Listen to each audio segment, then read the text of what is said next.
Hello everyone and welcome to the Escape Gaming Euro Cup. I'm joined here in the booth by T90 and we want to welcome everybody to the event. We'll be starting things off very shortly now. Sorry for the delay. We had some sound problems, but that's all fixed and we're really excited to get this going. Obviously, age community, what can we say? Delays, it's pretty standard. Yeah, it happens. I'm very excited for this. We've had 4 star players make it to the stage today, and the action is going to be beginning very shortly. As you guys can see there on the stream, we have a lot of people here excited for this, and it's only going to get more exciting. So our first match today, we have got MbL versus TheViper, and we're going to be bringing them onto the stage in just a moment. But first, we do have our casters for today's match. I'd like to welcome to the stage Killer B and Nilpford.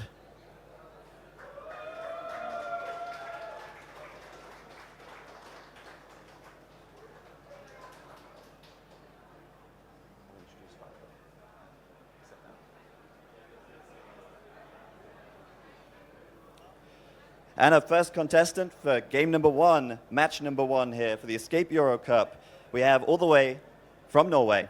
It is the snake himself, TheViper.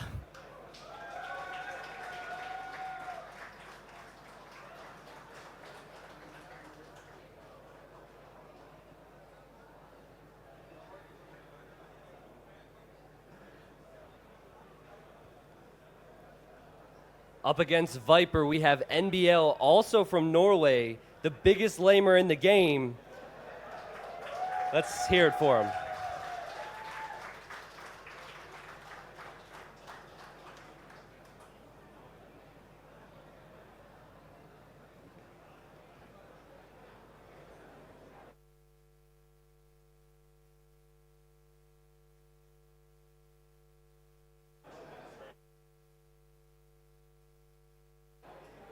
Okay, so that's enough from us. We're going to hand it over to Killer B and Nilpford.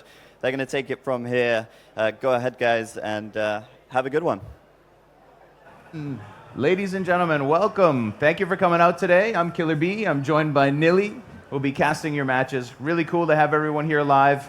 It's going to be a great event. We're going to kick off in just a moment, and I'll throw it to you. Yeah, damn. 2 Norwegians here in our semi-finals in the winner bracket. They played quite tough qualifiers here, and now we see them on the stage. They seem a bit nervous, but I think we're in for a treat in this series here.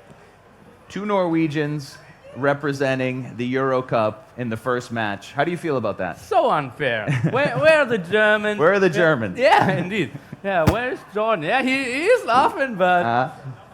yeah, he feels bad. He feels bad. But yeah, still, like, they're super competitive, and both players absolutely deserved it to be here, so no real surprise. Yeah, definitely 2 of the very top players we've got. Looking forward to match number 1 to get started here in a minute. Of course, after that, this will be a best of 3. We will have Tado and Leary on stage going at it. We'll have a few more casters coming in and out. We'll see Zach, we'll see T90. We got a great show for everybody out there on Mixer. It's going to be a lot of fun. Indeed, indeed. So the best of 3 that we will see here will start off with the map pack, which includes...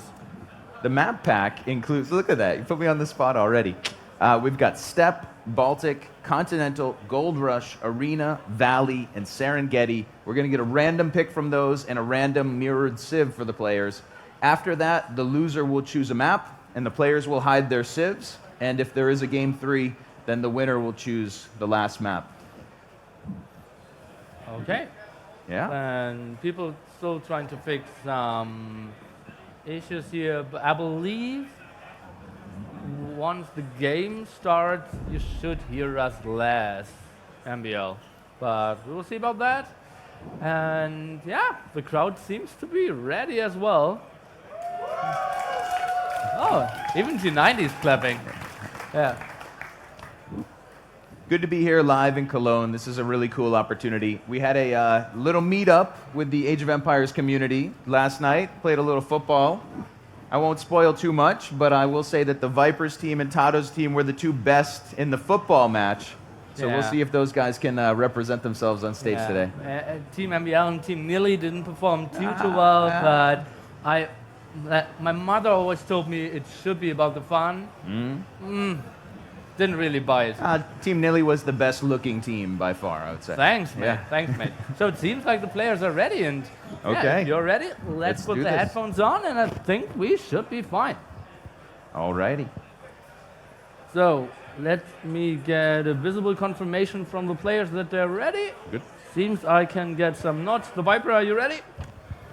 Oh, noise cancelling headphones are working, as it seems. And I've asked them, ready?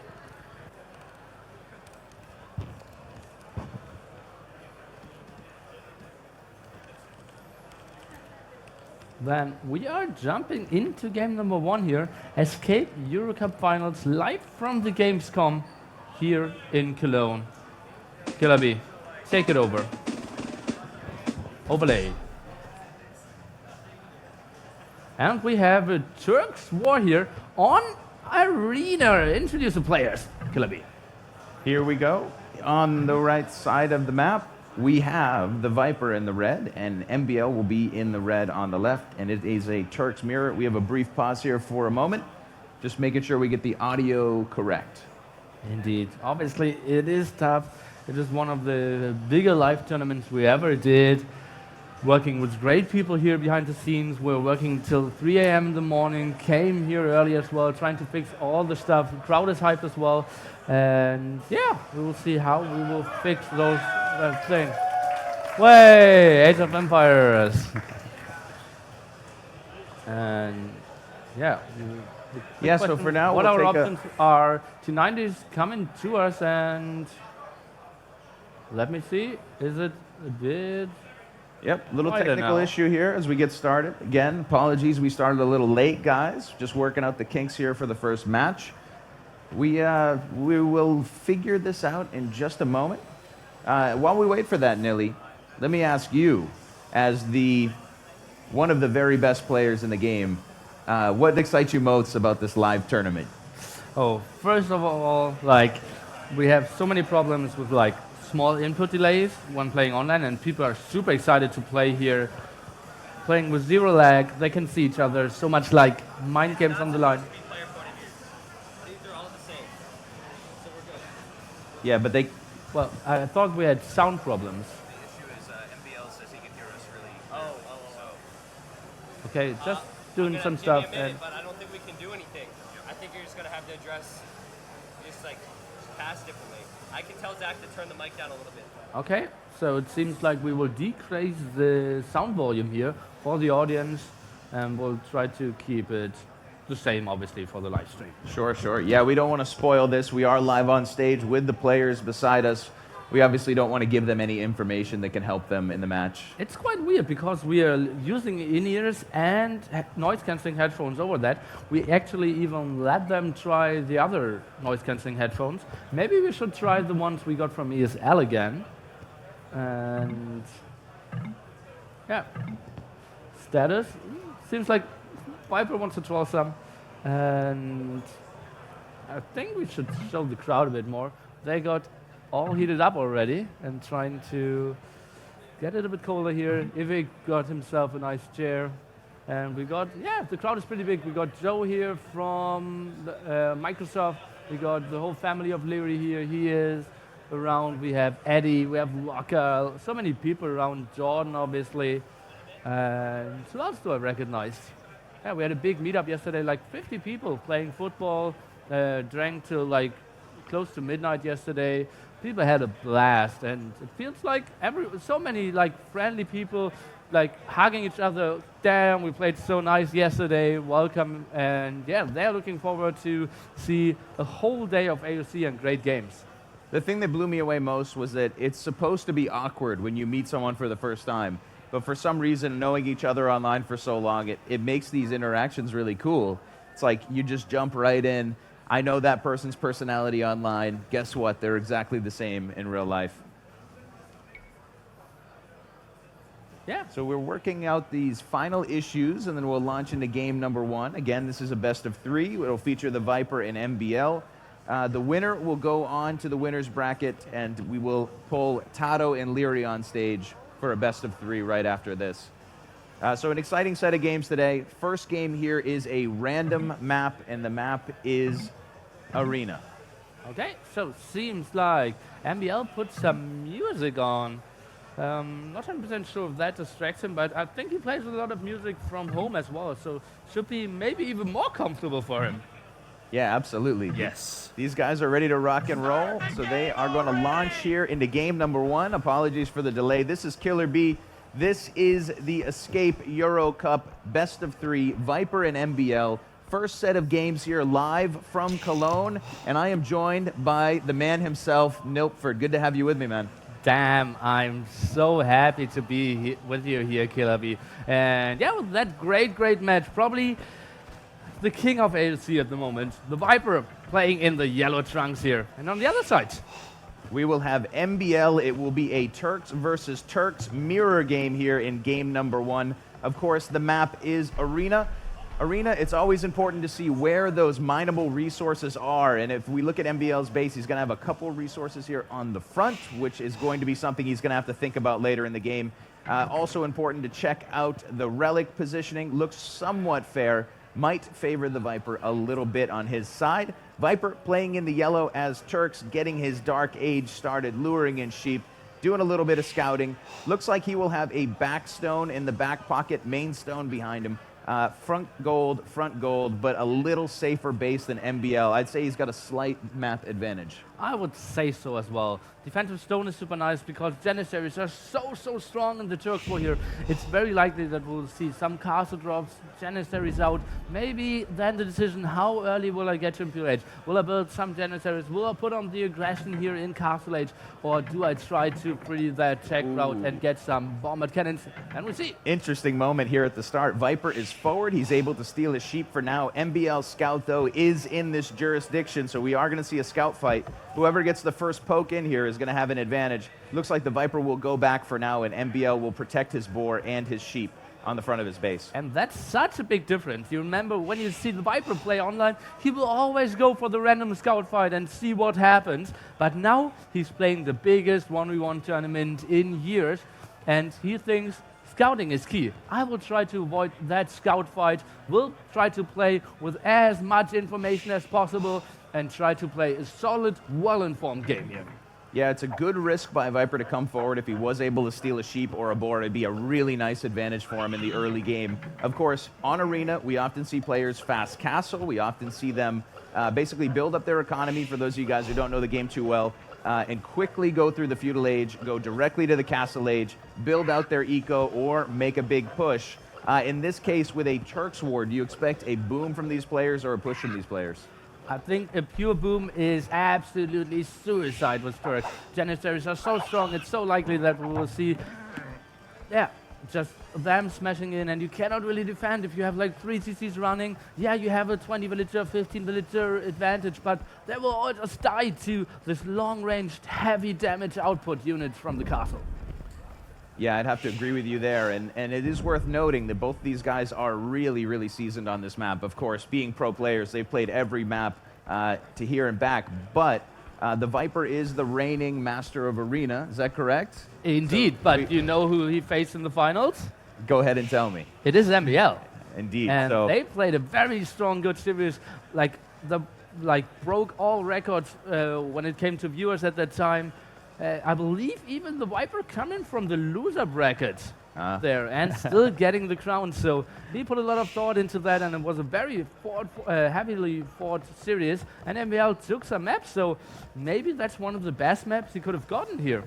Yeah, I think you're right. I think we're going to see a really great match. Players, again, who aren't used to the game, they'll see the scouts pushing deer early on. Deer will obviously give 140 food, and you want them as close to your town center as possible so that you can chew them up and get those resources early. Both of these players are on 18 pop with 17 bills at the moment, luring in boars, getting things ready. This is a very important match because, of course, next match we will see the home map of the loser. So you really want to grab game number 1. It's the biggest advantage you can have. And we will continue to watch these guys build up. Pushing in deer on one side is the Viper. MbL on the other side of the map in the red is finally able to scout forward now that he's pulled his boar in. He was able to protect that against the Viper here early on.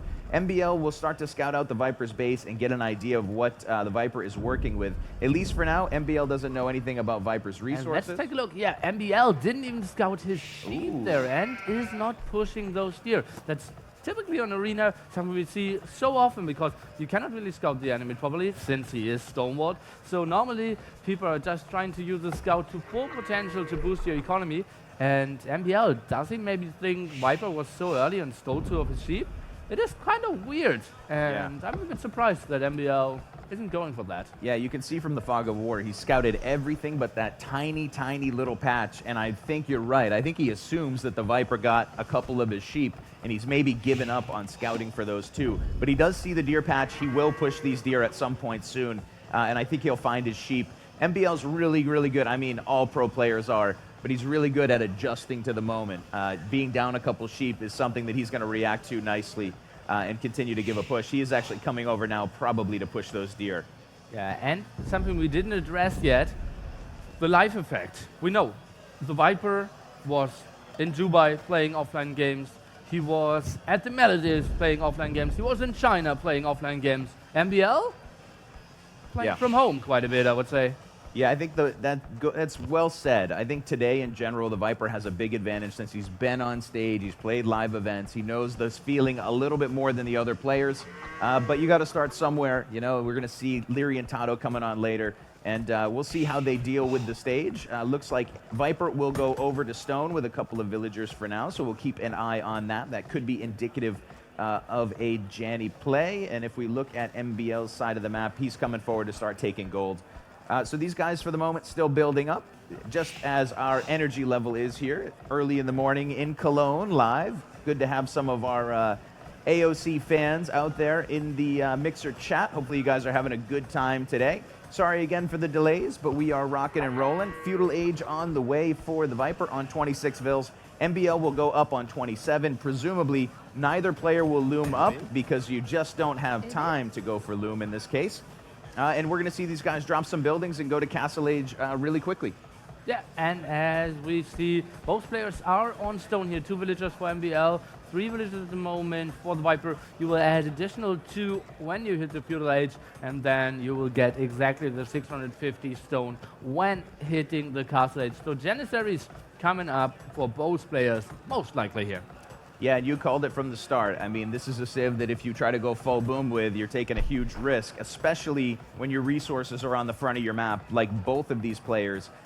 Front resources on Arena make you a little bit weaker to an early push, so we'll see who can push a little bit better in this one. Viper continuing to scout around the map. He's found a couple of the relics, but still needs to locate a few more. Relics are very important to those viewers out there who don't watch a lot of Age of Empires 2. You can grab these early on with monks, and they generate gold for you throughout the game. So it's a huge advantage to have those relics, and we will almost definitely, in Arena, we will usually see players going after those very early on. Feudal Age research comes in for the Viper. He is going to put 2 villagers on a market, 1 villager on a blacksmith. Very, very standard fast castle build for him. MbL will be up just a few moments later. He will have 1 extra villager, of course, and he will also go with a market and a blacksmith. You'll see the Viper side of the map. He's actually hiding those buildings a little bit behind his walls, and MbL is doing the same. He's actually a little bit back behind. Sometimes you do see players building those in front as a secondary bit of walling, but in this case, these guys will have their market blacksmith on the back. Yeah, I would have loved different building placement there, because it's like super likely that both players will go for Janissaries, trying to attack at one side, then try to run around and sneak another Janissary attack in, maybe even with the patterns here. Oh, scout fight going on. Let's take a look at the HP. It feels like Viper got the first hit in. Yeah, Viper did get the first poke in, and MbL here is in indefinite retreat. He's got to get back into his base. We'll see if the Viper follows him through the open gate and tries to get some scouting. He is not. That's an interesting decision. He could have gotten the whole scouting intel here, but just remember, we are Turks. If we get to Castle Age, that scout becomes a light cap, and that's a real fighting unit against potentially monks or even against Janissaries. So Oh, let's take a look how many villagers MbL is sending on gold here. So that has to be a lot of Janissaries. Remember, Turks already have a gold mining bonus, so having 6 villagers on gold here is pretty intense. And he's adding a lot of farms, so that will be 0 boom, all out Janissaries here from MbL. Let's take a look at what the Viper is doing. He has a lot of farms as well. The 6 villagers on stone even, and 5 on gold. But something we didn't mention, the Viper is actually not going for his exposed main gold spot, but the small one a bit further back, so he's trying to adjust to the potential threat of Janissaries from MbL as well. I think we're going to see somewhat conservative play from these players today. You know, they don't want to make any huge mistakes and ruin their chances of winning. Both of these guys are really well known to be aggressive and be exciting in these matches, but I think they need to make sure that they rein that in. Like, for instance, the Viper could have gotten into MbL's base there. The fact that he's kept his light cavalry now outside means he can protect these relics from the oncoming monks who will want to grab them for that free gold that we spoke about a moment ago. Pretty mirrored build so far. Both players had 6 on stone. They will start to transition those villagers away. MbL will look to drop a castle in a moment. Viper's castle will come in defense on the front of his base. Interesting castle location. I thought it would be over by this gold. What do you think about that spot? Yeah, you call it interesting, and when his cast always says interesting, like very questionable. I would have built it at another place. And I think, yeah, he's zoning out a lot of area. He's not really protecting his gold. But if we take a look at MbL, I think he would have had such better castle spot, and now his goal is even more exposed than the one of the Viper here. So I would have loved to see that castle more down to the south here. It's a little bit of a game of chicken here. If we look at MbL scouting, of course, that gold pile is a little bit behind the wall. So the Viper here is putting his castle up on this side. MbL doesn't know that that's not protecting this main gold. So maybe he can lure him onto that side of the map. Monastery coming down for the Viper, knocking down some pieces of wall, getting ready to get rocking and rolling. MbL's castle will be a little bit later. What do you think about MbL's decision to go up with 1 extra villager than the Viper? Doesn't really make a big difference in this case, I would say. Both going for Janissaries. It depends on like how many units you will get out. If you lower population. I'm having trouble. Yeah, seems like our microphones are just muted for the moment. Seems like Nilly might be muted for the moment, but we will continue to watch this game as we roll through. MbL Scout still in retreat. He's going to try to grab a conversion here from the Viper. Monks will be healing up these light cav, and life is going to be good for them. The first couple Janissaries coming out for the yellow player, the Viper, on his side of the map. MbL will be building Janissaries as well. For those of you guys just joining us who are maybe a little new to the game, this is a ranged gunpowder unit that when you mass them up, they can be a real problem. And we will see both players coming forward. And they're basically positioning to try to grab these relics early on in the castle age. So here we go. Viper and MbL on the front. Janissaries coming from both sides. It looks like the Viper will poach MbL's light cav there, which is a rather important moment. And what are you watching right now, Nilly? I still don't have better. Nilly. All right. We're still working together here to get this thing going. We will see the Viper, or MbL rather, trying to grab a couple of relics. He may grab a conversion on the Viper. Viper will snipe one of those monks. 1 conversion comes over to MbL's side, but 2 monks down for MbL there. Viper here getting decent trades. Both players continuing to reinforce Janissaries from 1 castle. Economies are very similar. 36 vills for the Viper, 37 for MbL. But all that matters right now is the fight for the middle of the map and to grab these relics. MbL sending a monk forward, and he is going to continue to try to grab relics. Viper, though, seems to be more focused on Janissary production for now. Viper's first couple monks did grab the relics close to his base, and we will see, 1 relic in the bank for the Viper for the time being. Viper's light cav is still alive. He's using that to meat shield up a little bit of damage and keep those Jannies busy. Total military units right now, 10 for the Viper, 8 for MbL. Both of these guys posturing around, trying to out-micro each other. Worth noting that Jans don't hit their targets every single time, so there is a little bit of posturing and RNG involved here. Monks coming in, monk-on-monk war. Looks like we will see the Viper get 1 unit converted and killed. Viper's monk will go down. Janissaries coming back over to the other side. Viper will run in with his light cav and snipe MbL's monk. He will lose his light cav, but in the end, he's gotten a really good amount of trades. He's killed quite a few monks, soaking up a lot of gold units early from MbL and still protecting this relic on the front of MbL's base.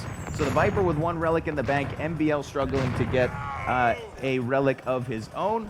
This is Killer B once again. I am joined by Nilly. We are just working out a couple of kinks here on our side. Monastery coming down for MbL. That will be the second Monastery for him. Viper is still on 1 Monastery Monks. If we look back in his economy, he is on 1 Town Center, 1 Villager on gold for the time being. Viper has 150 stone in the bank.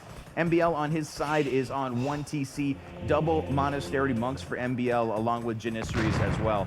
Both players still hanging out in the middle of the map, waiting for the next battle. Viper here is getting a little bit more aggressive, trying to get in on MbL's gold. That front exposed gold that we were so worried about is under pressure right now.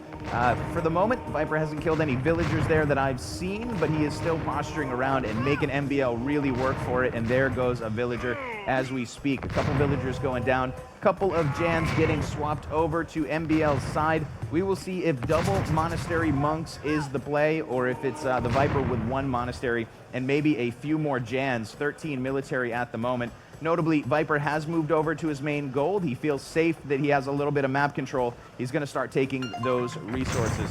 That was the sound of the Viper grabbing yet another relic. You can see this relic on the front is gone. 2 relics in the bank for the Viper right now. MbL is still working to get his first relic. Early on in these arena games, it is really paramount that you can grab those relics. The longer these games go, the more important it is to have that free gold economy. Still, both players on 1 TC, 38 bills for the Viper, 40 for MbL. Big fight coming though. Both guys going to try to grab some conversions here. Janissary is still posturing around one another. It looks like the Viper will continue to have the bigger army at 14, and they are just hanging out on the front. And this is a major advantage for the Viper. He's keeping MbL locked in his base. He's able to snipe a few more monks. That's a very expensive unit to go down there for MbL. Looks like Viper will have 16 military to 8 for MbL, and I think MbL needs a plan B now. Plan A was to get Jans out first, get monks out first, and grab relics, but he's certainly going to have to go to plan B without any relics in the bank. Third Monastery coming down for MbL. It looks like he's going to be very aggressive here with more and more monks. The only problem is his main gold here on the front is a little bit exposed. It's very exposed, and he needs that gold to continue monk production. Janissaries on the front, still pecking away for the Viper. Viper with a very big advantage here early on. Almost a 1,000-point score lead. Is doing a great job keeping his Janissaries right up in MbL's grill, keeping him busy, keeping him on the defensive, and disrupting that economy as much as possible. MbL still with a 1 villager advantage, but I think the fights so far have been in the Viper's favor pretty nicely. Gunfire still coming in, and we are seeing the Viper continue to expand out his eco, building down another mining camp, sending a few more villagers over to Stone. We will see another castle relatively soon for the Viper. MbL on the other side will go to the Imperial Age. So MbL's plan B is to go to Imp here and see if he can find a way out of this, but with that, we will see the GG in game number 1 for MbL, and we will have the Viper grabbing game number 1. In arena, Viper was out early with those Jans, and he just kept the pressure on the entire time. I'm back? Billy is back. Finally. So, the things we mentioned before, the castle placement, and the one last pop here for the Viper. Just take a look at the KD. Look at the KD. 9 to 42 for MbL. He got 6 converts in, good for him, but still, he really had the first 2-3 Janissaries out a bit later. His monk production was a bit earlier. The Viper rushed for the gold upgrade number 2 very early on. Had better control there when it came to the Jennies. And the big problem was, like, MbL, I believe, overextended a bit there, although he was slower. The good thing about being slower means you have more resources, so you kind of stay even and have a small advantage, but he tried to fight like on even grounds there, and that's not really how it works. And now the big problem, his gold spot, very exposed, and the castle not really protecting him. Just think about having the castle over here in this area, and he would have been so fine. He just can fall back. Yeah, he gets a disadvantage when it comes to relics, but still, I feel he would have had a good shot. Retreat, sit down on the eco. At one point, he had like 2-3 villagers more just before he got raided there at his main gold spot. Unfortunate game. It's ironic for people who don't play a lot of this game that this is the map that you feel the most safe on. You have stone walls, you're totally safe, you have all the time in the world. but effective pushes on these maps really do end games early. We'll see this game go down in just 26 minutes of game time. That will be it for game one. We will see the Viper go up 1-0 here, and we will go to MbL's home map next. That's been hidden from us, but what do you expect that map to be? Oof. The thing is, MbL isn't like really the guy who puts a lot of effort into coming up with crazy home maps, crazy civilization. I honestly will expect nothing unexpected.